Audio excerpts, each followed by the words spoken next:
Welcome to the Strategy Mob Podcast. Tune in for everything you need to know to stay in the know regarding the automotive industry. Here's your host, Jason Harris. Hey, what's going on, Podcast Nation? It is Jason Harris here, and thank you for joining me on another episode of Strategy Mob.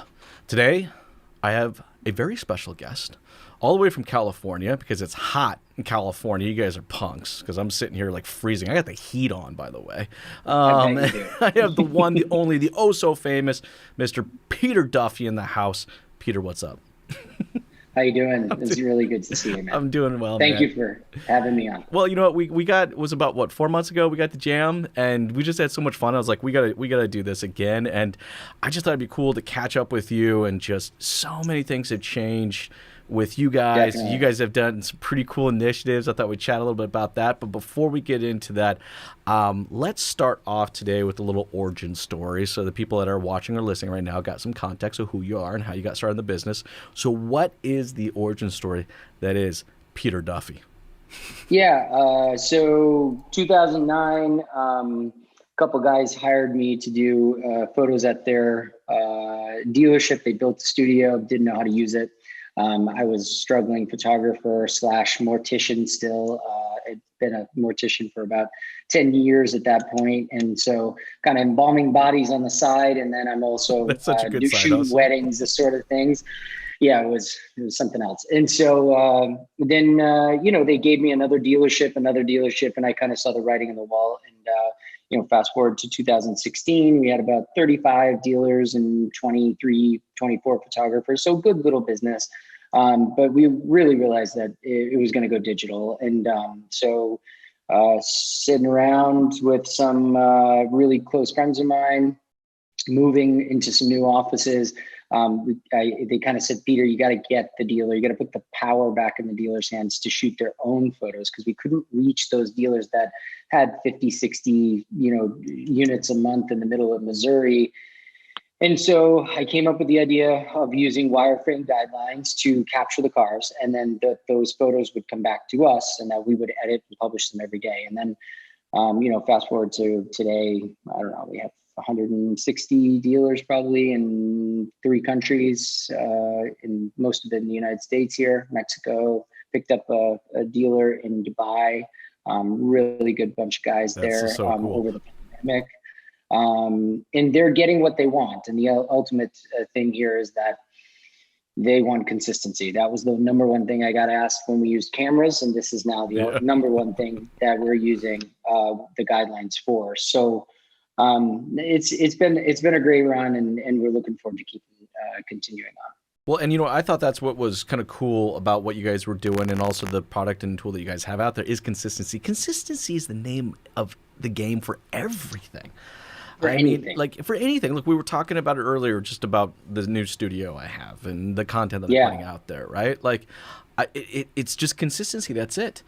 I don't. You do it every day. I do it every day, and but I get better all the time. I still look at myself as an amateur content creator, but every single time I hit the red button and I get started, it just continues to get better. And I'm sure you probably. I'm amazed how you put it all together every day. I know you have a team, a lot of help, that kind of thing, but it really is like a consistent flow of decent information, good information. And it's also entertaining. And I think those guys standing out front of the car dealer selling cars and doing whatever, every one of them is on LinkedIn nowadays. That's my whole thread. And to see you come up and, spew a little gold on us is, it's entertaining, and we appreciate it. I think people appreciate that. Well, you know what? I look at it as at-bats. And I actually love the fact that you actually said decent, because you know what? Sometimes we put stuff out there. No. Actually, no. I actually think it's a good thing. I think it's a good thing, because I don't in no way or form do I ever think my content's great. And I feel like every once in a while, I feel like a piece. You know what the funny thing is? And I never even know which piece it is. But it's some piece will go out there and it just connects with people. And then you ever try to duplicate it is so difficult, right? But it's those at bats every single time I get up to the plate, I swing, we put something out there. and he just improved. Record. And it's the same thing. Look, I actually see that same analogy work with dealerships' merchandising efforts, right? I mean, I think, I'll be honest with you, for years as an industry, we've been stepping to the plate every single time a used car comes in or a new car comes Striking out. Dude, we're just swinging like blindfolded. And I feel like that's where your system removes that blindfold by giving me a consistent process. Now, let's talk a little bit about that. I know this is not a plug, but I just love what your system does so much, and I love the consistency it brings.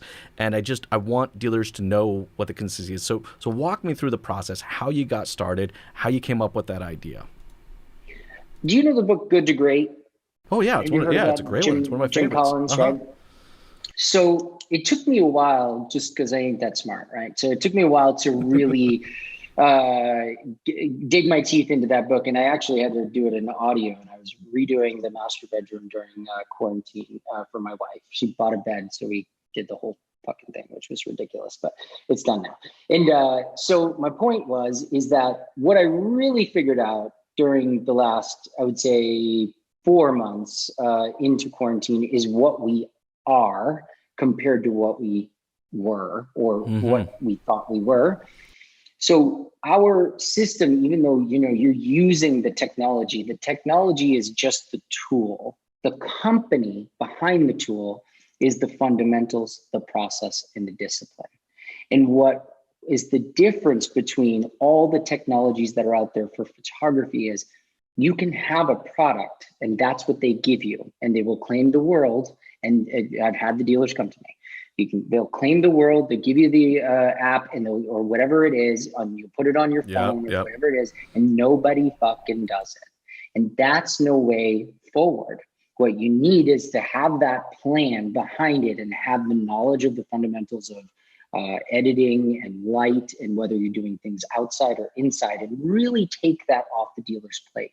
And what I've told the dealers is, if you give me a willing candidate, like someone that actually gives a shit about what they're doing, you give me a place to shoot, you thirdly let them know that's what you're doing, and you enforce that and allow us to do that and give us a integration permission, we will get you a good set of photos. That's the easy part. I've done that 100 times. I could do it in my sleep. The main part is, how do we organize that photographer? And that is the onboard, inventory lists and feeds and all the things that goes on with this iPad Pro that we put this case around and called Photo Assistant. And so you can give a dealership an app and you can claim that it's only $500. I don't care what it is per month. The point is they will fail because it's been done. And so because it doesn't have a process. It needs that process. You got to have the company behind it. Otherwise, so going back to Good to Great, what I learned is we do technology and we use technology for the tool, but what we are is a fundamental process and discipline company. And that has proved us well. And that's the team. Like, I don't do all this myself. We have, people that train these guys. And if we're not getting what we want, we climb it up the ladder and make sure that GM knows that.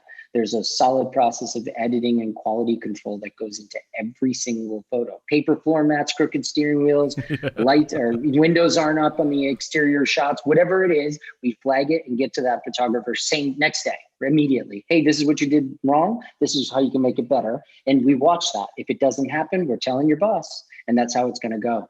And I think that's where those other, I don't talk bad about any other companies, but I think that's where they may be falling short. I hope I don't give away all my secrets. No, look, it's not enough just to have the product. You have the service. You have to have the service that goes along with the product. And I think that's what me and you are so in sync with that. And I think that's just why we've connected so well, with my products, our website solution and our marketing tools. Service and products have always kind of been, you have like service companies and you have product companies.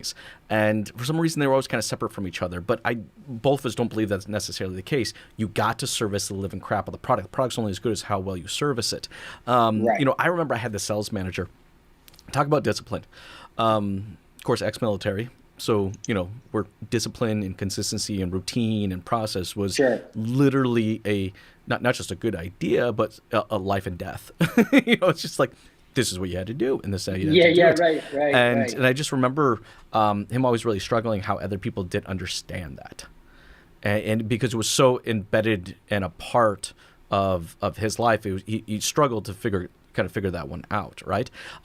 But as he kind of continued to grow as a sales manager, and I watched him continue to grow as a sales manager, is that commitment, that discipline was so infectious that it went beyond just the sales and it started getting implemented throughout the entire culture of the dealership. And it can start with something as little as how the hell you take your pictures. I know people are probably listening to this going, wow, that sounds pretty corny. We take great pictures. We take great pictures. But no, look, the customer sees it.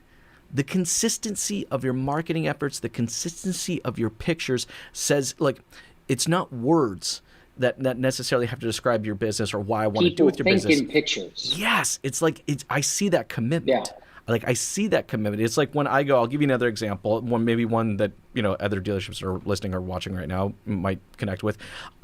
One of my biggest pet peeves is I go onto a dealership's Google reviews, and I see all these reviews, and nobody responds to them. Not a single person responds to them. Yeah, that's not good. It's horrible. Look, it's a little tiny thing, but what it tells me as a consumer is you just don't care. Right. People might go, Jason, that's not true. Not everybody thinks that, but a lot of people do.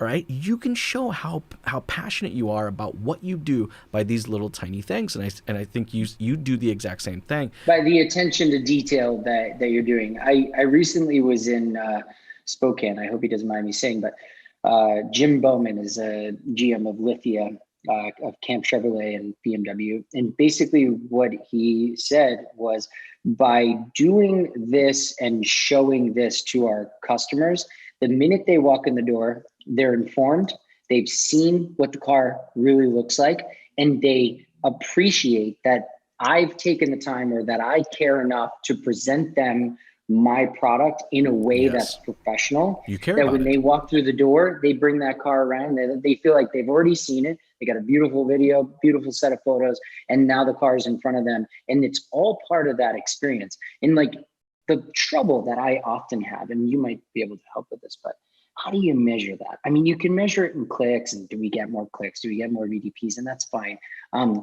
But there's so many other moving parts to a dealership in terms of sales and things that need to be done at a dealership that affect that actual sale. Like you can have a dealership that's badly run and have great photos. You might not see a great improvement, or you can see a dealership that's really well run with bad photos, and then they get good photos, or they get more of them online to get that time to market. And everything improves, and you can see it immediately. It's a pretty trippy thing, but measuring that experience, I think Google did it with the reviews, as you're saying. It is. It's measuring. You got to respond to it. You know what? You will love this. I used to have a meeting with my sales managers once a week. It would always be over lunch, where we could just casually have a conversation. I called it the little things meeting, and it was just time to take. It wasn't a lot of time. 30, 45 minutes, maybe tops, all right, that we took once a week out of our very busy schedule, running around and trying to get everything done, is just to discuss the little things. Because I'll tell you right now, when you talk to customers, all right, on ultimately why they bought from you or why they chose your dealership over the sea of other competition that's out there, I found that the most consistent response was usually something little. It wasn't a big thing. And in fact, actually, the other way around. Cookies and coffee in the lounge. Yeah, exactly. Whatever. And it's the same thing also why they didn't buy. It's all these little tiny little things that just goes into creating, I would say, a more confidence or comfortability with the dealership and why I should do business with them. And it starts online. It starts online, right? You have first impression. I mean, I remember, before my dealership had a website, your meet and greet was your first impression. And we had to practice that meet and greet verbatim. In fact, actually, the first dealership I worked at, if you show up in the morning, the manager would come and ask you the meet and greet. If you couldn't actually repeat it verbatim that day, you actually got sent home. You couldn't sell cars that day. Right. I don't think you can get away with that anymore. At least not up here in Canada. You probably could still get away with it in the U.S. But it was that discipline. We're going back to that discipline. Those disciplines of those little things that makes a big difference. Now our first impression is online, and that first impression means everything. So we have to look at the little things on. And like I'm sure you probably see the exact same thing. All right. And if you can get them in with that first impression online, that's fine. But I think going back to the dealership thing and putting all those little things, it's a really simple question you should ask yourself, like as an owner, like I'm the CEO. I don't see myself as a CEO. I'm part of this team and I work with these people. Do I make boss decisions? Of course. But what you have to ask yourself, I feel like, as a manager is, do I want to be ho-hum or do I want to be world-class? And if you want to be in the middle, then that's okay. That's what you're going to be. If you want to be ho-hum, then just be that. But if you want to be world-class, which is ideally where we all want to strive to, or where we should be wanting to strive to, you need to take care of those little things across the board and make sure that everyone is having, or as many people as possible, having a world-class experience. And if you ask any one of my guys, they know, or any one of my team members, I'm not interested in being the biggest app dealer company or whatever. I'm interested in being the best, and I'm interested in delivering what we said we were. And if I can't, I'm going to come back to you and tell you why, and we can work it out ourselves. But I'm not interested in being the biggest. I'm interested in being the best. That's it. You know, I got a perfect example. Did I ever tell you the story of how we bought our minivan? Did I ever tell you that? No. Okay. So, I've probably seen you in it a couple of times. Yeah, probably. Thank God we sold that thing. I'm out of my minivan days. My kids are a little older now. They can buckle themselves in, so we got a nice big SUV. I don't have to. God, that minivan sucked. Oh, that's right. You bought that Armada. Right? Oh, well, yeah, that thing's nickel and diming me to death. But that's a whole nother story. Nissan didn't quite hit the mark on that one. Sorry, Nissan. Sorry. Nissan. So I sold my dealership, so I don't quite have that connection anymore. And I'm running the agency, and it's like, now we got 3 kids. We need a minivan, so we want to get a town and country. Okay, that's cool. My wife likes the way the town and countries look. Great car, whatever. I said, look, here's the 9 crates. I used to drag bodies around in those things, You could fit 2 of them in there. 2 stretchers in the back of the minivan. It's a 2-body car. I swear, we take out all the seats and then you just put 2 bodies in. I go to one hospital and the nursing home. Yeah, the whole thing. Anyway, go ahead. Sorry. You just put that picture in my head, by the way. But it's 2 bodies. So I told her, I said, look, here are the 9 Chrysler dealerships I work with. All right, they all have town and countries on their lot.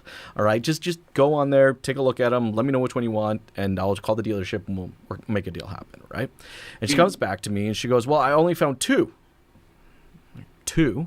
Yeah, I only found 2 that have the sliding doors. I'm like, it's a town and country. They all have sliding doors. Every single one of them does.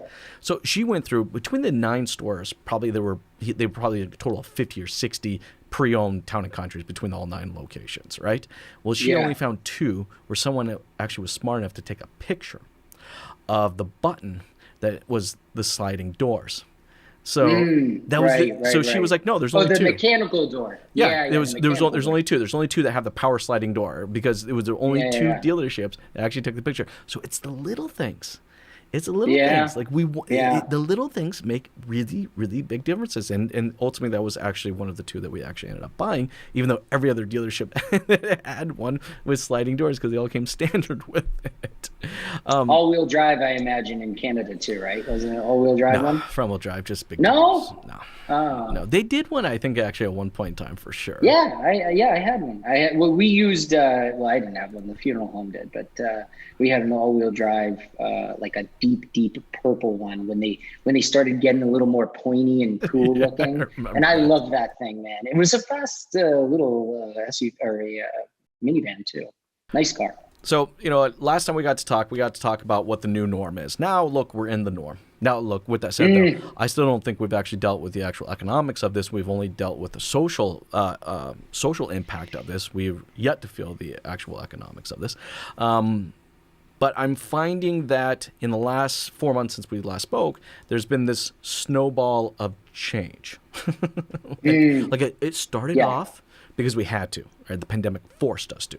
gotta go change, right? So it started off really tiny, and it's grown and grown and grown. And I find that recently, depending on where you are in the country, it's like that snowball is either slowed down or it's actually continued to go fast. And I think the more progressive dealerships out there are embracing the speed of change. Like they're like, yes. It's like, I'm on the change train and I'm not getting off. Let's stay on this thing. So I'm curious to see what you're seeing out there right now as far as that change train. Like, you get to talk to a lot of dealerships. So what are you seeing? There's two things that I want to say is when we first started, did you ever, as a kid, be near the ants on at a picnic or something? And they all got the trail to the ant hill, right? And you'd mess up the trail there. And then about an hour later, they'd all be back on the same trail, right? Yeah.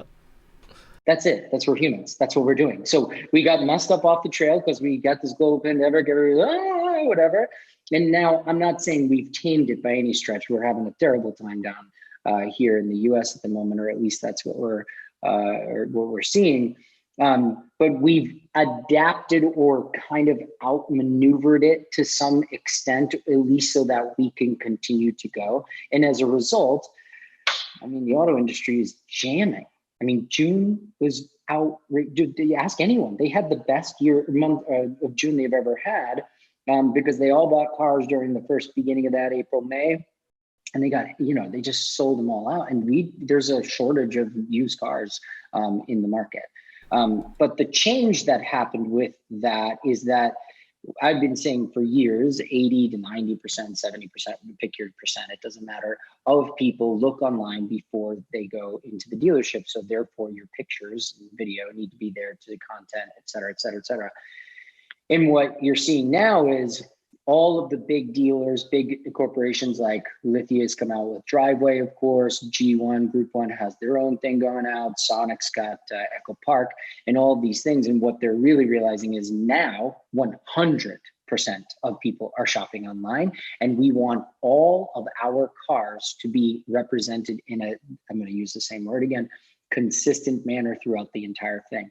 And during this pandemic, gratefully so, we made a really good deal with Group 1 to get them kind of put together.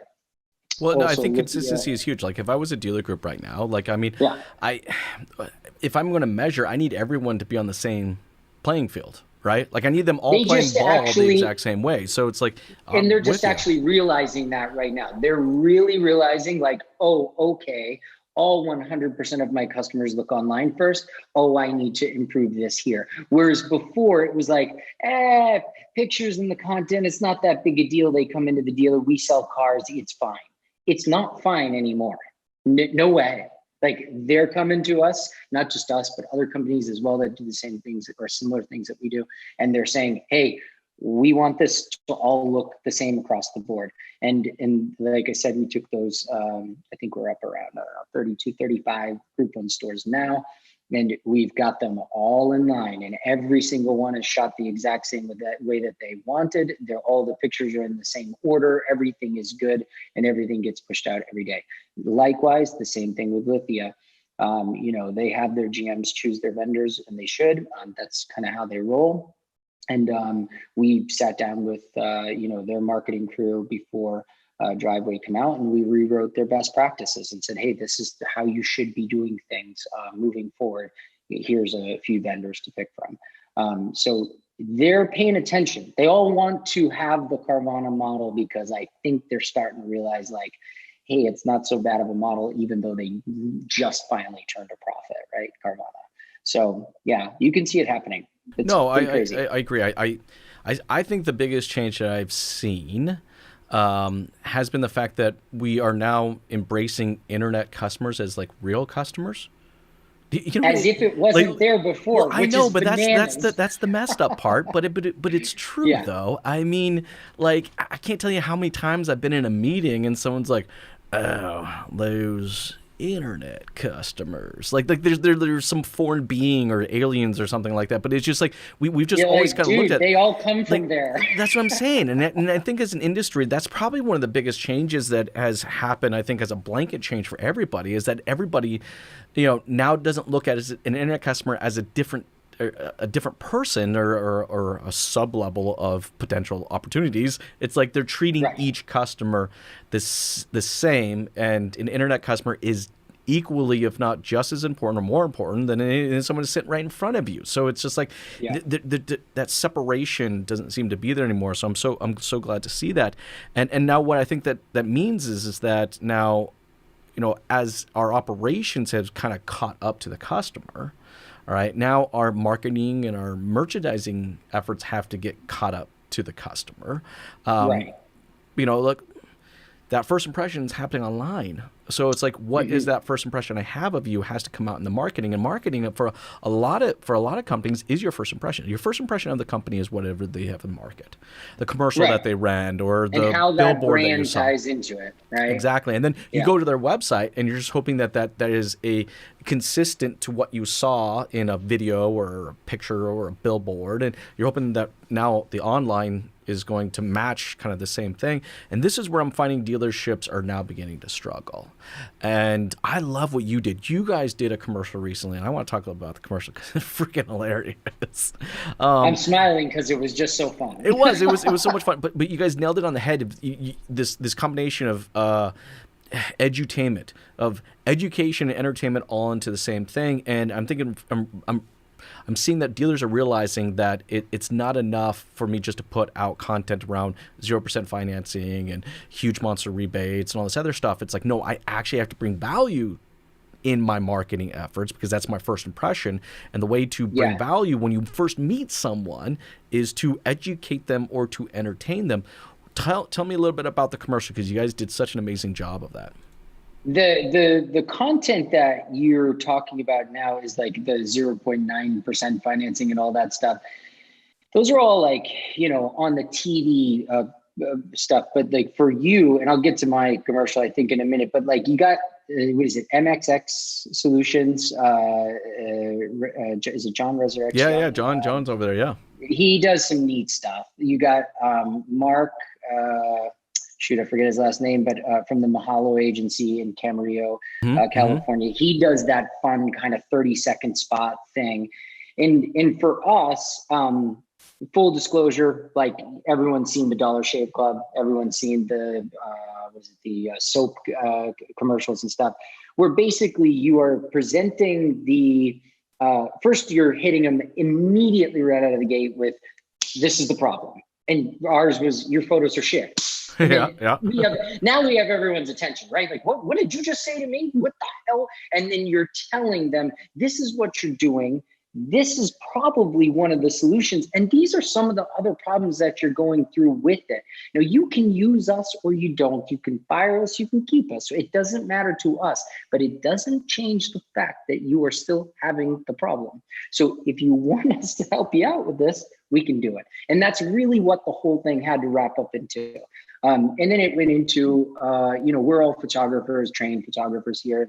Those aren't our jobs so much anymore because we're a tech company, but we're all well aware of how things work for a camera and the point of view and everything. So I wrote the script, I directed it. I have my best friend is a cinematographer out of New York. He flew in for that. We hired a producer just so that I could have I didn't have to have my hands full on the days of the shoot. We had our director of operations, Lewis Norman, come in, and he was part of the talent as well. But then we hired a professional actor out of LA that could just really deliver those lines. And everybody wanted me to do that job. It was so good. And I was like, there's no way I'm directing and acting in it. And more importantly, I feel good with you right now because we're talking in front of a camera. But when I have to tell something, I always feel like, am I getting everything out? I don't know. And so I thought a professional actor is the way to go. And they do. And that kid was amazing.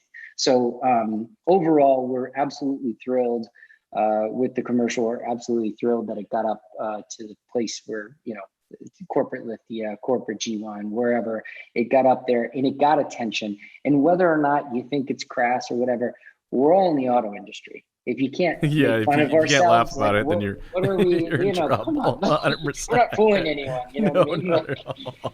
And it's all out of fun. That was the most important part. Well, I see. I think one of the biggest takeaways, and guys, we're going to put a link for the video. Might even try to, maybe my team will try to insert some pieces of this as we're talking. But it's audience. It's specific to the audience. See, you knew who your audience was first, and then you worked backwards towards creative. And that's what I'm thinking that dealers right now, that's what they have to embrace. This is the other change that I want to see happen, right? That other change of, look, we've embraced internet customers as now being real people. Mm-hmm. Right. Now I think we have to embrace that our marketing, all right, has to go beyond just payments and interest and information. Like it's got to bring real value to the person. But how do I bring real value to someone through video? Is I first have to identify who that person, who the audience is, and then work backwards towards the creative. All right, not the other way around. You know what I mean? Normally it's like we just have a really good idea and we just run with it, right? No, this is actually saying, no, here's who we intend to show this to. Here's who we intend to watch this. All right, let's make creative for them. All right, and if we connect with them through education or entertainment, then they'll be more willing to actually want to listen to what message we have. So I think there's so many lessons there to be learned from that individual piece, and it sounds like it was super successful for you. It was really successful. Tons of leads, lots of new dealers and stuff like that from it. But I think it was more successful from an internal thing because it was a home run because we all knew we felt good about it. We all knew we batted it out of the park. We all knew that we would make people laugh. And at the end of the day, like, I mean, sure, I would like to get business from, investing in something like that. But I knew inadvertently it would happen because we're making people laugh. What I really wanted out of all of that was all the salesmen that hang out in front of the Toyota sign at Toyota whatever X to catch it on their phone in LinkedIn and go, holy shit, have you seen this? This is hilarious. And then just share it like that. And that's, I think, I think it's got 40,000 views right now. And I think it happened. Well, that's the ROI that we have to start thinking. Intended. All right, look, so much has changed in marketing.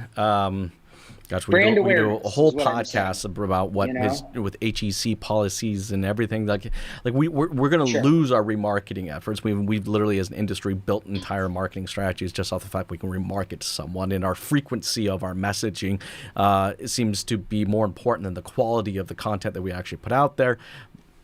I can go on, but anyways, but what we're looking at now is that we have to, if we're going to be on our A game and we're going to nail that first impression, is that we can't just put out crap anymore. Like we really do have to think about it, and our expectations can't necessarily be, well, how many cars did I sell from it? And that's always the thing. And that same for you. It's like you didn't have, your goal was not here to like how many clients I can do. It's like how many people can I make smile? How many people can I make laugh and giggle and share, right? And that's the ROI, right? You're gonna get the awareness anyway. So it's like it's kind of like I tell my kids, well, I have a 15-year-old, so the kid is always thinking about the next newest, coolest thing.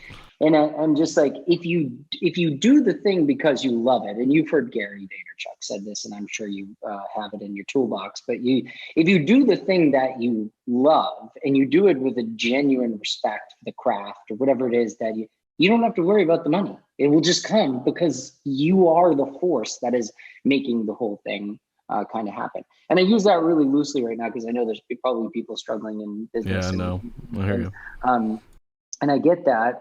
But there's definitely smart decisions that need to be made within business. But do the thing, create the awareness, make people laugh, make people smile, make them feel good, get that feeling, and what you're doing, people will automatically kind of magnetically come to you. That's what happens. I mean, that's really what happens. You don't have to worry about the sales because they're just going to happen. That's what happens when we put the customer first. Do you know what I mean? Look, you guys spent good money creating a very entertaining piece of content, but you put the customer's enjoyment first before profitability. It's crazy because ironically, you'll be profitable for it. And this is what I'm trying to drive home to people. We did an ROI thing where we go, hey, we're going to get this many customers if we do this. And sure, the marketing team is promoting it on YouTube and all that stuff the way it should be done. But you're 100% right. It was more just like, we're going through a pandemic. Let's just entertain the shit out of these people. They'll definitely laugh. They'll definitely share it. And if they want us to help them with their dealership, then we'll do it. Well, and that's building brand. That's building brand. Like, look, I run a marketing agency, and if I had more of my clients spend more time investing, developing out their brand equity, I would actually be put out of a job. So it's weird. I actually work to actually be put out of a job, because then we wouldn't have to rely on these, this SEM constant, stick more money in, stick more money in, stick more money in. Look, the dealerships out there that have amazing brand don't have to spend as much monthly to acquire new customers, because they keep them in their brand because of the value that they bring to them, even in the form of education or entertainment or convenience or simplicity, right? Like, I mean, we all want to pay for convenience, and so we'll connect with them that way. Look, I before I let you go, I wanted to ask this question. I want to make sure I ask this question because you guys are on what I consider to kind of be the front, the forefront of what online merchandising is. And, what do you see kind of being that next level?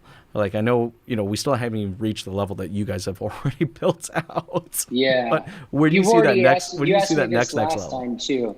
Do you mean in terms of, the actual merchandising platform that will be shown to customers? Is that what you're asking? What are customers going to care? Is it going to be more of like an AR or a VR type setup? Like, where do we go beyond pictures and video? I think, we have our own, research and development that's going on with with LiDAR. And I think that the future is probably there's two parts to it. You need to make the tool that we're using to get the product, like get the service completed properly, the most user-friendly and intuitive that it can possibly be. And we're pretty intuitive right now, but you always want to continue to move that. The second thing is how that's presented to the customer. And I think that, a lot of these companies that do merchandising for auto dealers, some of them are really hit the mark, and I'm actually really impressed.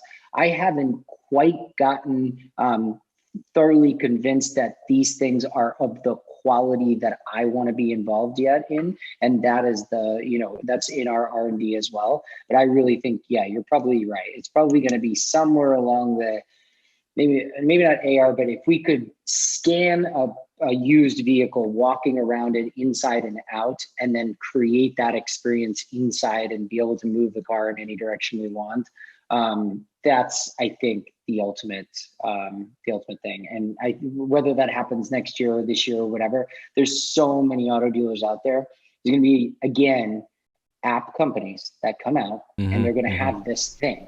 But if you can't get the people to actually use the thing to put it on your website, you're dead in the water. And this is what is happening 100%. With the bigger app companies that are out there. And we have as good as how well someone uses it. Like a tool's only as good as how well someone uses it. It's just a tool. Exactly. That's it. We're a technology company, but the technology is just a tool.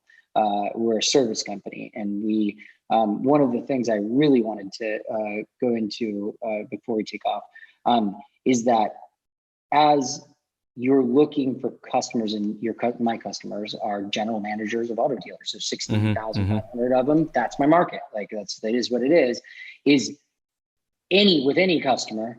Give them more time and they'll pay you whatever the fuck you want, because you are removing a problem from them, and they know Dealer Image Pro or Jason Harris and company or whoever it is has the reins, and that they can count on you to do that. They don't mind paying for it because they know that you will get that done. And so when you can take the onus off their plate, and it's reasonable and the value is there, then you're in good shape overall. And that's, I think, what GMs want. They're busy outselling the last month. That's what they need to do. They don't want to worry about pictures and whether or not the app works on their employee's phone. And give them the device, We watch over the whole thing, and I'll let you know if there's any problems. Go.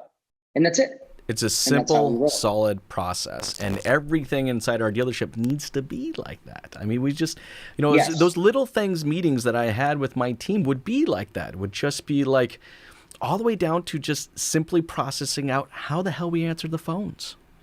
Like, I can't tell you, it's a little thing, but I can't tell you how many parts departments I call still today, being in the business as long as I have, and people have been in the business even longer than I have, where it's like, parts, please hold. That's it. I'm like, wow, I just had this amazing impression of you and your marketing efforts. I went to your website and I'm like, oh yeah, I'm feeling good. And then I go call, and then it drops. It's just, I'm with you. To be fair though, people you don't know what you don't know, right? So you imagine that's why you have to take the time to have the discussion. And there's these vendors that will promise you the world, and you get them in there and you get burned, and then you do it again and you do it again. And until you find the right one and that kind of thing. But we were looking for a good marketing company in the middle of the last 8 or 9 months. And I'm happy to say that we found it. But it took me a while. I was like up at night, like thinking like, where am I going to find the one? Because they all promise, we got the best SEOs and all this stuff. But like when you finally find the one, he sent me a video and he was just like, here are your problems. This is how I'm going to solve them. And he goes, if you do it on your own, it's going to cost you this. If you pay me to do it, it's going to cost you this. I was like, sign me up. I'm done. Simple. It's convenient, right? Yeah. He really had his message down. Cloud Consulting, amazing company. Yeah. Good guys. I think anybody out there that's watching and listening right now, what you can really kind of take away from this is that you have to have a process behind every single little thing that gets done at the dealership. Those little things mean a whole lot to the customers. They also mean a whole lot to your employees. Hey, Peter, before I let you go, though, for everyone out there watching and listening and would love to connect with you and learn more about what you do and what your company does, what's the best way to do so? You can email me at peter@dealerimagepro.com. Our URL, of course, is dealerimagepro.com. And if you want to reach out to me on LinkedIn, find me. And today's my birthday, so you could wish me a happy birthday. But you don't have to buy me anything. Hey, Peter, thanks again so much for taking the time to jam with me today. This has been a lot of fun. You have yourself an amazing day. It's a pleasure every time. Thank you so much, Jason. Thanks for tuning in to the Strategy Mob podcast with your host, Jason Harris. Don't want to miss new content? Be sure to sign up to be a mobster at strategymob.com to stay in the know. Remember to like, comment, and subscribe.